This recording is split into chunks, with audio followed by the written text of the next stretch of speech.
বিহু বুলি ধুনীয়াকৈ একদম নৈৰ পাৰত প্ৰকৃতিৰ বুকুত খানা এটা খাবলৈ মন গ'ল। এটাই আকৌ ক'লে বোলে তহঁতি বেলেগকৈ খানা পাতিব নালাগে, মোৰ লগতে ব'ল তই। বোলে মোৰ মিচিং ভাই এজনৰ ঘৰত খানাৰ নিমন্ত্ৰণ আছে, তালৈকে ব'ল। গৈ দেখিলোঁ তেওঁলোকৰ আদৰ সাদৰবোৰ বৰ ধুনীয়া। ইয়াত দেখিছেনে ইমান ধুনীয়া ধুনীয়া একদম হাঁহ চৰি আছে। ইয়াৰে এটা আকৌ তেওঁলোকে বাছি ল'বলৈ ক'লে, বোলে যোনটোকে মন যায় সেইটোকে উঠাই লৈ আহক। পিছত দুৰ্ভাগ্য মোৰ লগত যোৱাটো একো হাঁহ নাখায়, মুৰ্গীহে খায়, বুজিছেনে? উপায় নাই আৰু। এইবোৰ গাড়ী মটৰ চিঞৰ বাখৰ হুলস্থুলৰ পৰা আঁতৰত কিমান এটা ধুনীয়া পৰিৱেশৰ মাজত ঘৰটো চাওকচোন। গৈয়ে মনটো ভাল লাগি গ'ল। আচলতে বহাগ বসন্ত এইবোৰ প্ৰকৃতিৰ বুকুতহে বেছিকৈ বিচাৰি পোৱা যায়। এই ৰঙা কাৰ্পেটৰ ষ্টেজত ফিলটো নাপায়।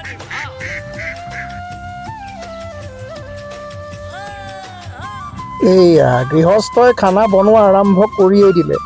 ইমান ধুনীয়াকৈ ট্ৰেডিশ্যনেল ষ্টাইলত তেওঁ খানাটো বনাইছে, দেখিয়েই মোৰ খাওঁ খাওঁ লাগিয়ে আছে। মই বোলো আধা কেঁচাকৈ অকণমান টেষ্ট কৰি চাওঁ নেকি। ইটোৱে ক'লে, হেই ৰচোন এইটো।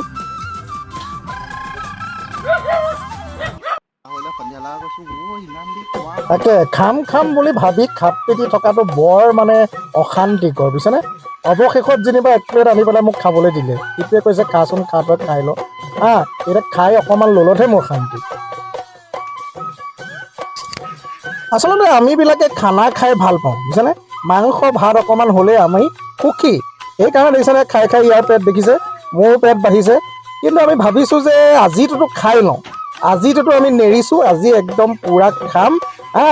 লাগিলে কাইলৈৰ পৰা আমি ডায়েট কৰিম, কাইলৈৰ পৰা আমি ভাত চাত মাংস চাংস কমকৈ খাম, কিন্তু আজি এসাঁজ এৰি নিদিওঁ, একদম দবাই খাইহে যাম।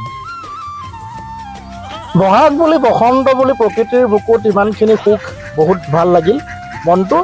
আৰু যি কি নহওক সকলোলৈ আকৌ এবাৰ ৰঙালী বিহুৰ শুভেচ্ছা জনালোঁ। কমকৈ খাব, বেছি দিন খাব, সকলো ভালে থাকক। ধন্যবাদ।